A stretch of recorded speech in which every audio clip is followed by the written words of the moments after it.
গত জুমায় না কোন জুমায় আমরা আলোচনা করছি যে বাইজ্ঞা বিয়া করলে বলেন বিয়ে কি বাতিল। ওখানে যে আমারে গালাগালি করে এটা নাকি ওয়াজটা নাকি ভুল হয়েছে, তো তার মানে তার মধ্যে রোগ আছে। বাপ মারে ফাঁকি দিয়া গার্ডিয়ান ছাড়া বিয়া করলে বিয়া বাতিল, এটা রাসূলুল্লাহর কথা, এটা মোল্লার কথা না। তো রাসূলুল্লাহ কি ভুল কথা বলে গেছে নাকি? চোর কোথাকার, মানে নিজের পক্ষে যাই তুই তো তুই জিনা করবি, ইসলাম কি তোরে জিনা করার পারমিশন দিবে? বিয়ের জন্য সাক্ষী থাকা লাগবে, মেয়ের জন্য গার্ডিয়ান থাকা লাগবে। এটা মোল্লা নাজিমের কথা না, এটা রাসূলুল্লাহর কথা।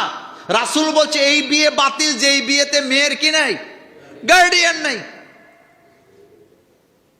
এক তো নাচুন্না বুড়ি আরো দিতে চায়, তো আরো তো নাচবে।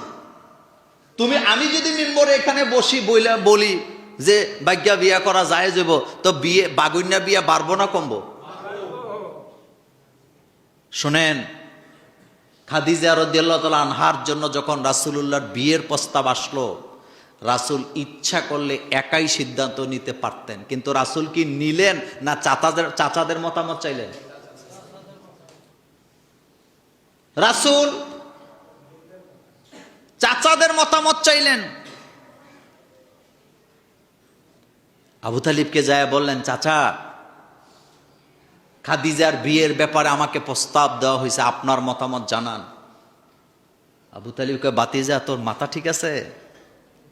খাদিজা সম্মানিত ব্যক্তি, তার বংশ অনেক উঁচু, সে জ্ঞানী গুণী, বলেন জ্ঞানী গুণী।